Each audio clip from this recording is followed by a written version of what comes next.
Okay, welcome back folks. It is time for part 3 of our barrel harmonics testing. It's starting to seem like maybe we're on a fool's errand, but we've gone too far to turn back now. A lot of surprising and unexplainable results in the first 2 videos. So when I started this thing, the main observation we were trying to explain was the fact that basically every gun that I screw my suppressor onto, this is a Silencerco Omega, it seems to tighten the groups. And the idea was that perhaps it's mainly about the weight. So we've set out to try and figure out whether it's simply the weight of this thing that makes my gun shoots better, or if there's a gas component to it, the way the muzzle blast is controlled and contained and kind of stripped away from the bullet, whether that was part of it. At this point, here at the beginning of video 3, we definitely know there's some gas part to this whole thing. We've screwed on a bunch of different muzzle devices of various weights, and we've seen dramatic changes in the precision of my gun. So far we've been testing with my 6.5 Creedmoor Thompson center compass. Today we're going to add a couple more guns to the mix. And today we're going to leave the gas stuff behind and focus on weight. So I was very lucky. One of my viewers, Dave, made this guy. This is what we call the lump. It is a 25-ounce hunk of metal that is threaded to screw on the end of my barrel. We've already done some tests with this. We've found that it does improve the groups. But what we needed were a couple more of these in various weights. With a lot of the other devices, it was hard to tell what improvements were explained by the weight of the device and what improvements were explained by the way that device handles the gas. So luckily, Dave, maker of the world famous lump, is an extremely generous guy, and he agreed to make us 4 more of these. So here's the whole lineup. We've got the original lump at 25 ounces. And it steps down from there, a little over 18 ounces, a little over 12 ounces, about 9.5 ounces, and then a little over 6 ounces. So the plan for today's video is to take these 5 devices and shoot some groups with them.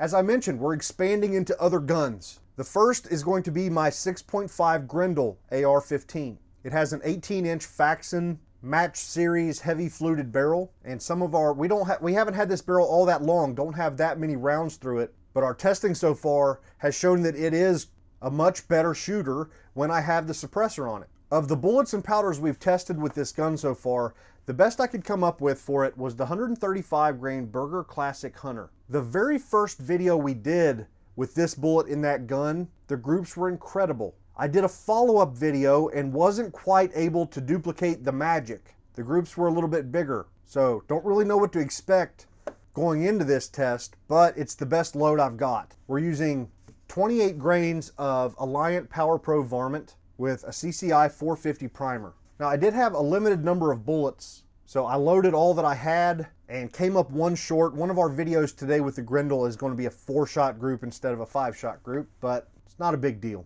Our next test gun is my AR-15 chambered in 223 Wild. It is an 18-inch White Oak Armament SPR barrel. We've got tons of rounds through this gun, so lots of good loads to choose from. We know what to expect. I decided to go with the 77 grain Berger OTM Tactical. We've seen this bullet shoot some really awesome groups. The powder is going to be Vitavori N540, 24 grains of N540 with a CCI 41 primer. The third test gun will be our 6.5 Creedmoor that we've already been shooting in the previous 2 videos. But there's a little bit of a wrinkle. I had to load up some more ammo. The initial batch of 250 rounds that I loaded for this testing was starting to run low, and the problem was that I was running out of powder. The last of the cans we were using, just about empty, so I had to go ahead and I went ahead and picked up an 8-pound jug. We've had a lot of success with IMR 4451 over the last few months. We've still got lots of bullets to test with it and other cartridges I want to try it in, so I felt comfortable buying an 8-pound jug.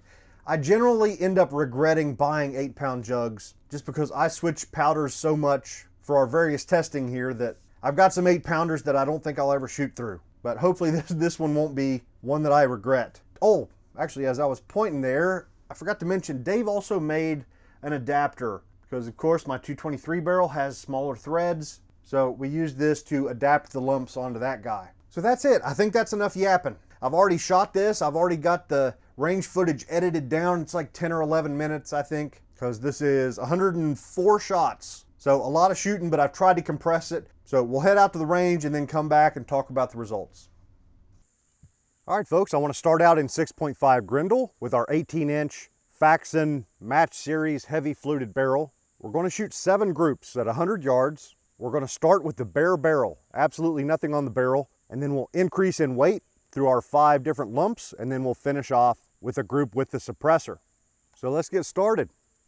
I have warmed up the gun. I shot 3 rounds through it just to get things warmed up a little bit just a second ago. The gun is zeroed with the 140 grain Hornady match bullet, so I don't know exactly where these are going to land, but hopefully it's not going to require any scope adjustment. Let's find out.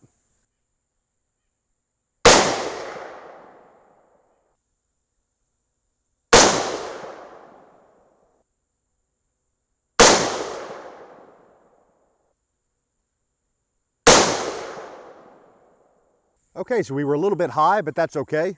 It should actually work out pretty well, hopefully. So that was our 4-shot group. All of the rest are going to be 5 shots. I was 1 bullet short when I was loading. All right, first is our lightest lump. It is the baby of the family. Let's see if it makes any difference.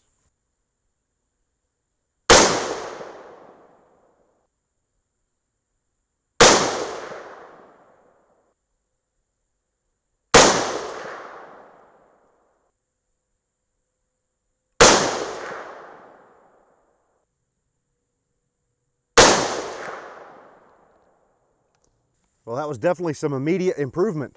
Let's go bigger. All right, here's the next one.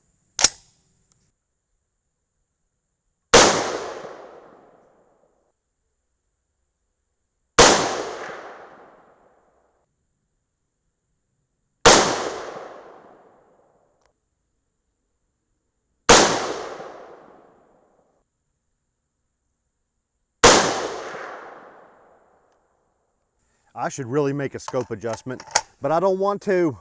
I like being able to see what's, naturally happening with the point of impact without having to take scope adjustments into account. We'll leave it the way it is for now.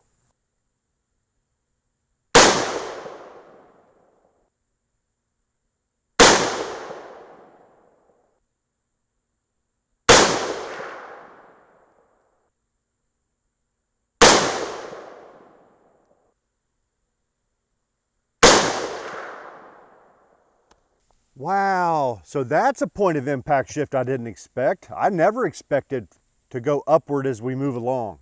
Interesting. Okay, moving on up.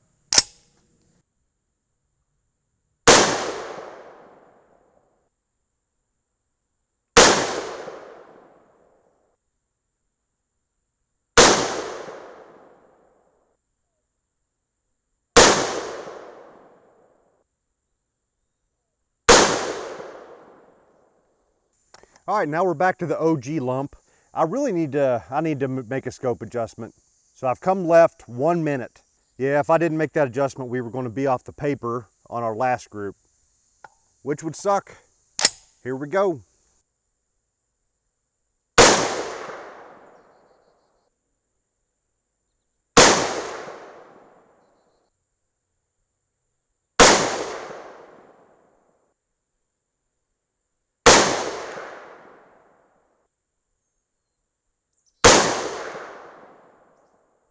Okay, last but not least is our Silencerco Omega.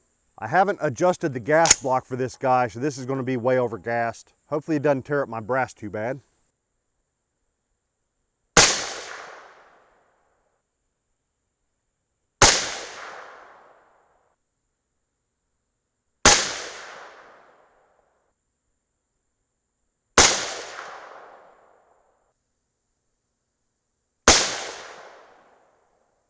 All right, so that's pretty interesting for our first target. I think we'll do 223 next, so let me get switched out. Okay, folks, we've moved over to 223. This is our 18-inch White Oak Armament SPR barrel. I'm using the same scope we were using on the Grendel, so I had to get this guy zeroed. I did shoot 8 shots through it, so it's warmed up and fouled up and ready to go. So let's shoot some groups.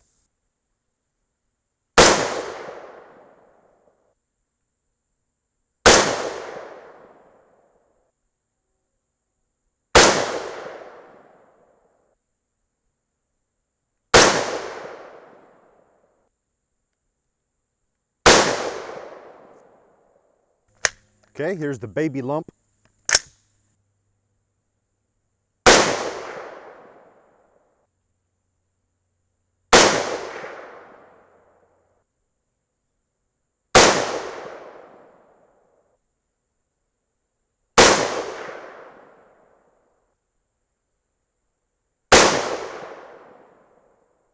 So what in the heck happened to that first shot? That was really weird. Like all 5 of those felt like good shots. Okay, next size up.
So I just realized it as I was about to take it off. This guy had kind of come loose a little bit. Well, crap. All right, back to the original lump. I'm gonna check this guy as I go, make sure that it stays tight.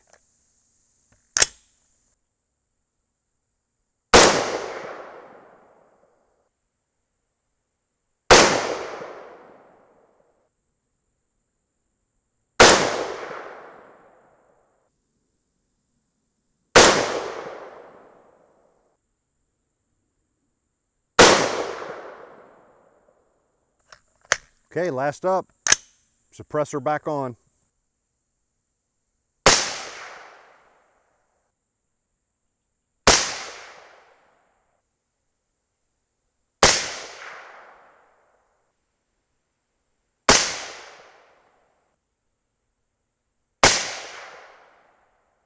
So I'll tell you what, I've got a little bit more of this ammo left. So I want to go back and shoot 5 more shots at the first dot with the bare barrel. Just to make sure barrel heat or magic fairy dust or whatever hasn't magically made it start shooting much better as we put the weights on. So 5 more shots at the first group.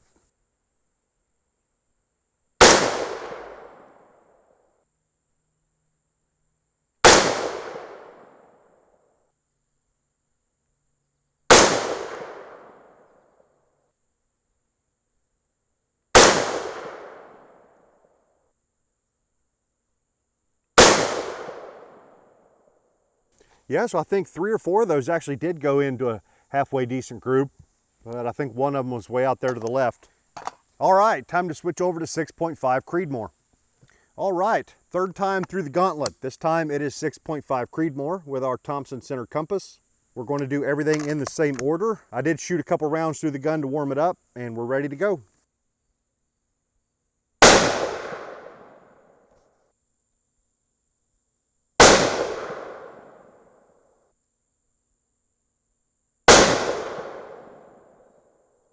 Holy crap, folks. What's going on here?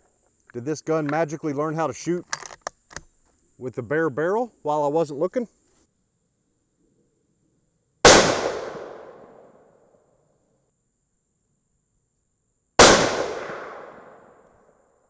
I'm speechless.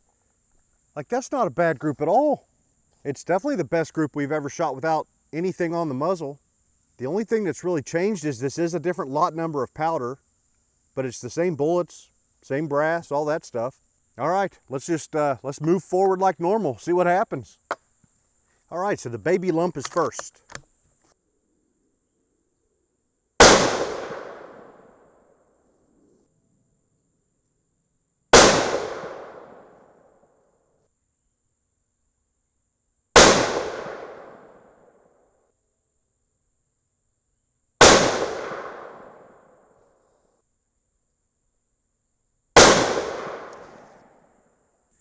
All right, next size up.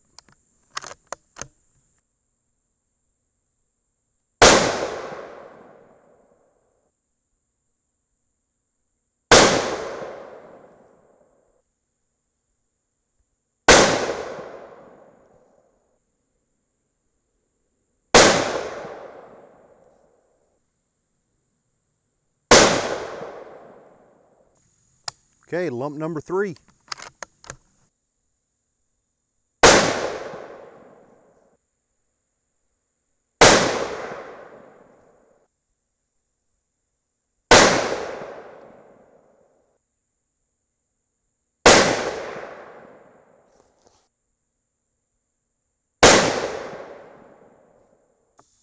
All right, lump number 4.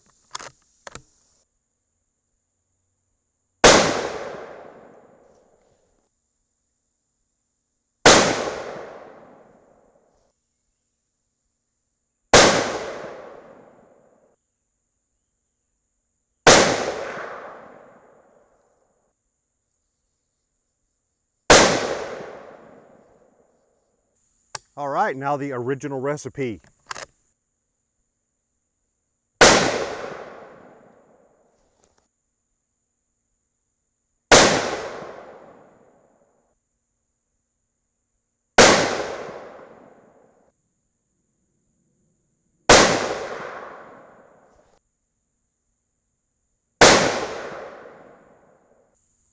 Okay, now back to the suppressor.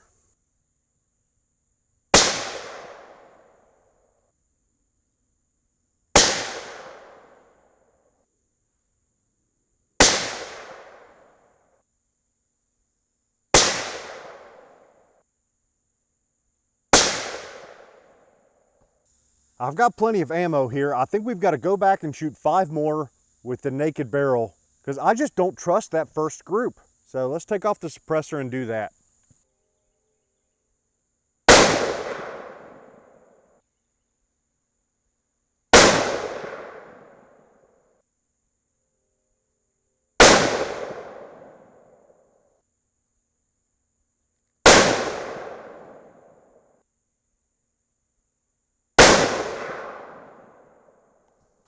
All right, that's still not bad. Pretty confusing stuff. All right, let's get packed up, get back to the bench. All right, folks, let's review these targets in the order that I shot them, which means we're starting out with the 6.5 Grendel. If you'll recall, the Grendel's the one where I had a limited number of bullets, and that first group had to be a 4-shot group. Kind of sucks. I wish I could have turned that into a 10-shot group like I did the others, but just didn't work out. Our next video is going to be running through the different muzzle devices with the Grendel. So we're going to have more chances to look at the Grendel in the next video. But I think this first group is legit. We've kind of seen this with this gun in our previous testing when we first got the barrel and we're breaking it in. It's pretty wild until you put something on that muzzle. So it quieted down immediately. Like the first lump, the baby lump was put on there. The group came down to 1.3 inches. Then the one after that was our very best, 0.882 inches. Once again, this 135 grain burger load didn't quite live up to its expectations. It shot so well in our first test with it, and we just haven't been able to recreate that magic. So I would have preferred a load that shot a little bit better groups than this, but I think it's enough for us to look and see that weight on the muzzle of this gun made a difference. As I mentioned on the range, very surprised with that 4th group, our 3rd lump, our middle weight lump, where the point of impact actually shifted upward again. So overall, this target has some flaws, but it, pretty interesting. So next we moved on to 223, and this target was fascinating to me. The 2nd group and the 5th group, where we had vertical stringing that kind of predicted the coming point of impact shift. We see this sometimes in our load development stuff as we're working our way up a charge weight and going through a region of charge weights where we've got a significant point of impact shift. Sometimes we'll land on a group where it strings them. So like that 2nd group, that shot that went in extremely low, I don't think that was a fluke. So 4 shots into a tight group and then one guy like 1.6 or 1.7 inches below. Pretty wild stuff. And then it evens out for a couple groups and then takes another big shift downward. But this barrel also clearly liked having some weight on it. The first 5-shot group we shot was 2.463 inches. The second 5 was all within that, but it was still a 1.845 inch group. So the 6th through the 10th shot didn't increase our group size on that first group any, but those 5 were also a pretty crappy group and still would have looked pretty bad. Our best groups were the last 2 with the big lump and the suppressor. We may do some additional testing with this gun because if you recall back to the the opening of the first video where I talked about several of our guns and how they showed this huge change in precision with weight on the barrel, I didn't think this 223 barrel was that bad, because for its whole life, I've always had a Silencerco flash hider on it.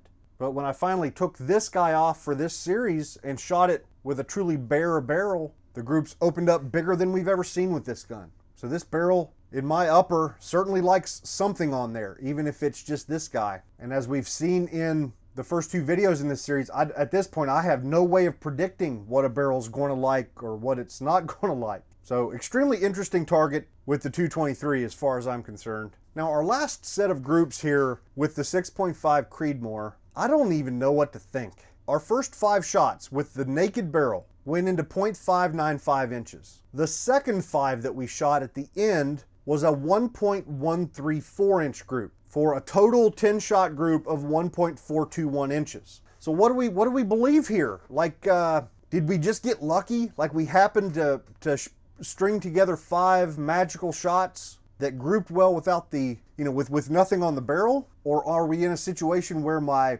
new lot number of IMR 4451 is shooting a little bit different? I don't really know what to think. And then after that, so this barrel showed less dramatic points of impact shift. The groups were mostly similar all the way across. Our best was with the heaviest lump, that 0.589 inch group. That was a really nice looking group. That's a JRB special. 4 of them into a bug hole and then 1 out that screws up the group, but it was a pretty good looking group. But I'd have to say this was our most boring target, and that initial excellent group with nothing on the barrel really kind of blew my mind. So where does that leave us?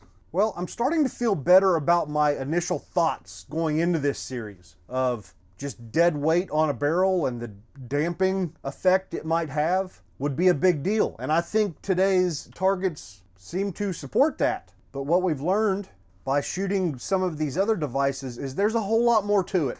And I have no ideas about how we could possibly separate the weight effects to the gas effects of these devices. So I'm starting to think that the very best outcome for this video series is going to be really nothing more than informed ignorance. I had no idea that muzzle devices could make such a profound difference in the precision of a gun. But I have no clue how you might predict what device would work with some gun, with some certain gun, and which ones are going to shoot like crap. So here's the plan going forward.